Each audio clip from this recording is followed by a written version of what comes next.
We'll read a follow-up. Bill, first off, I'm sorry about the length of this email. I know you are busy. Look, you don't have to sugarcoat it. You just write, Bill, sorry about the length of this email. I know you suck at reading out loud.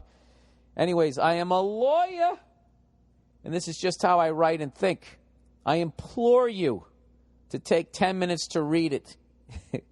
You know what? When anybody uses the word implore, and just because you said you're a lawyer, I just pictured you're speaking to the jury, and you just clapped both your hands together, like clasped them together. I implore you to look at the evidence. Whatever.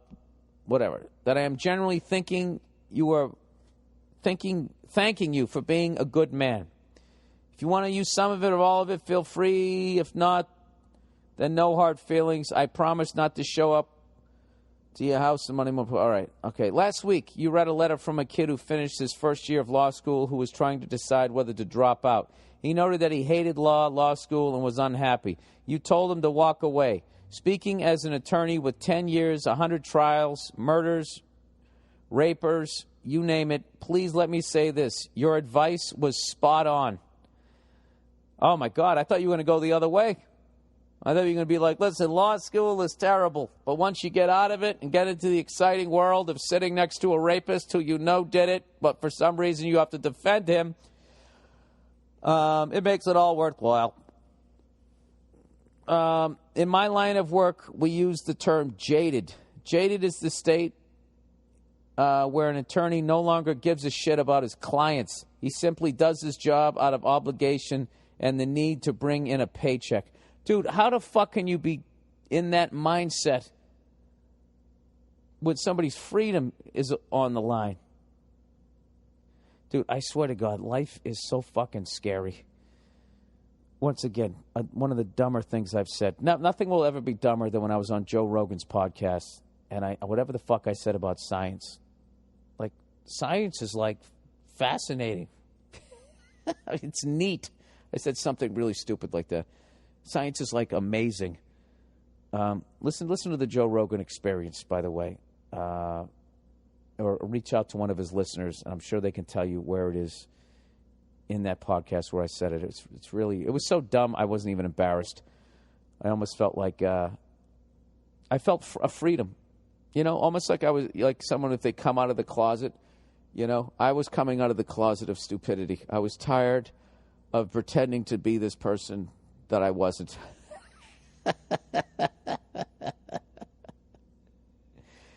Is he in the closet stupid, or is he out of the closet? He's out of the closet. He announced to the world, like that Ellen, remember that? Yep, I'm gay. I should have been on the cover of Time magazine. Yep, I'm stupid.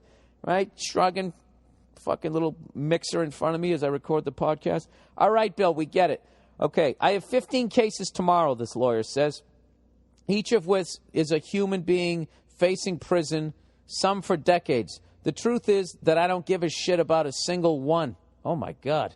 I'll do my job, but be it via the path of least resistance. I just want to get back to my office and check LATimes.com. I should probably offer some excuse, but I won't. Truth is that every criminal defense attorney gets this way within 3 years of passing the bar. Wow. Are you just speaking for yourself and thinking it's everybody? Are you serious? Oh, my God. God help me if I ever have to fucking go to get a defense attorney. Jesus Christ. Anyways, between my first and second years of law school, I learned that I love commercial aviation. Oh, so here it is. So, no, dude, you can't say all lawyers are like this. You want to be a pilot, right? Wait a second. He says not flying, but rather the aircraft itself. I love every little nook and cranny, every little screw and spring, but I ignored my passion and pressed forward. Instead of following a dream and moving to Seattle, where Boeing is based, I took a big paycheck as a public defender. Every day now I look in the mirror and wonder what could have been. All right, wait a minute. Okay, so then you can't lump all attorneys, because some people it's their dream to be an attorney, and they want to go there and they want to do something well. I know a couple of great attorneys. I have a great attorney. The guy's a fucking animal. He's up there prowling the stage, killing the crowd, but doing it in a legal field. Dude, this fucking kills me. In all seriousness, this kills me like nothing else. hearing stories of people wanting to do other things and they're not doing it. Dude, what's to stop you from quitting right now and just doing it? It's not like you're 80. Anyways, between my first and second years of law school, I learned that I love commercial. I already read that part, sorry. The sad truth is that the law student who emailed you will not listen to your advice. He'll finish. Now, that's not true, sir. Let's not superimpose your life, but okay. He'll finish law school since he's already committed. If you ever get the chance, tell him that after he ignores you, he does not need to practice law. A law degree opens a ton of doors, but the minute you take the bar, you commit yourself to a life of pain and unhappiness. I'm not kidding. Of the 100-plus lawyers I know, not a single one likes their work.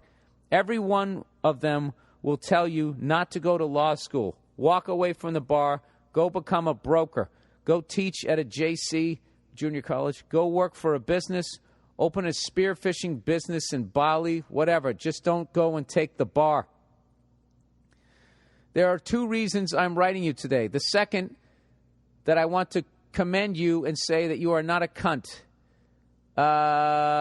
You speak your mind using language you choose. You followed your close path and have made the sacrifices necessary to later reap the rewards. But more than that, you have integrity and honor, and for that, I thank you. Jesus, dude, don't put me on that pedestal. I'm a fucking moron. And I have regrets, too. I'll wake up in the middle of the night and start screaming like Ron Burgundy, ha, ha, trying to fucking get those thoughts of regret out of my head. We all have regrets, sir.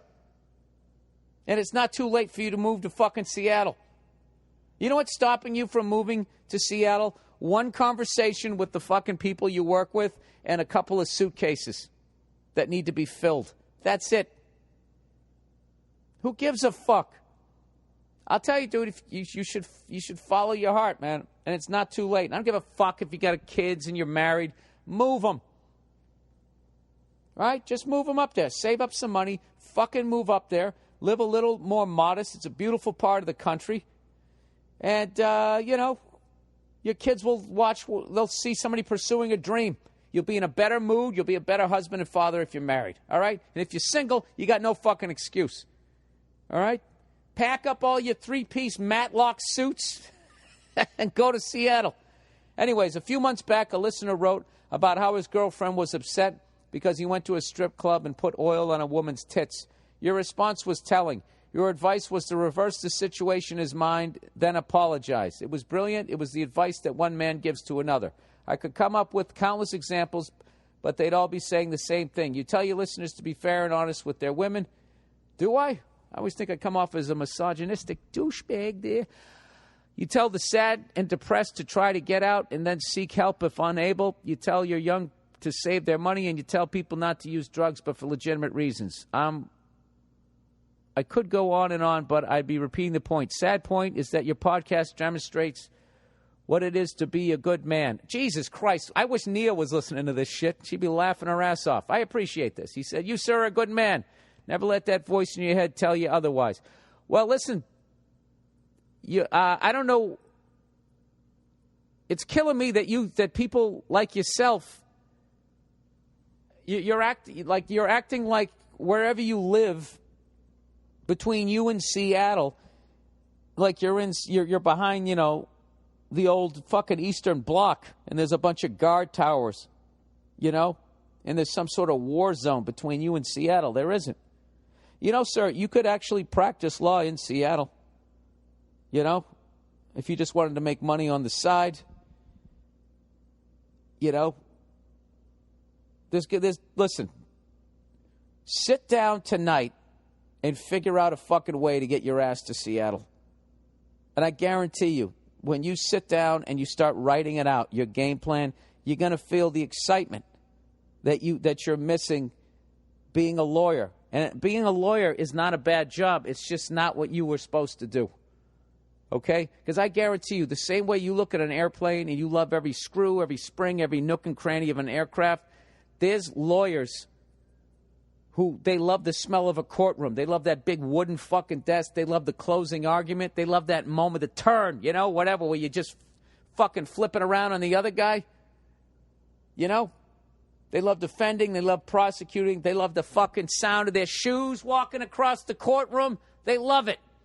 They fucking love it. You do not love it. So, my advice to you is get your fucking ass to Seattle. All right? Jesus Christ. Who gives it? What are you worried about, sir? You're not going to have, what are you not going to have? Flat screen TV doesn't cost shit now. You'll have enough. Dude, as long as you're willing to make the fucking sacrifice, you can make it happen, all right? What's the matter? What are you going to, I have to eat fucking grape nuts every day. Who gives a fuck? Peanut butter and jelly sandwiches for lunch. Who gives a fuck? Watch this thing on 60 Minutes about fucking boy soldiers. Kids getting kidnapped, turned into murderers. Don't even have a fucking childhood. They get sucked right into fighting a goddamn war, following this goddamn, basically the closest thing to a zombie I've ever seen in my life. And their whole lives get fucking ruined. You're a lawyer in a free country who wants to move to Seattle. Don't fucking disappoint me. You better write me back and tell me you're in Seattle. All right? But please, for the love of God, don't ever become a jaded pilot.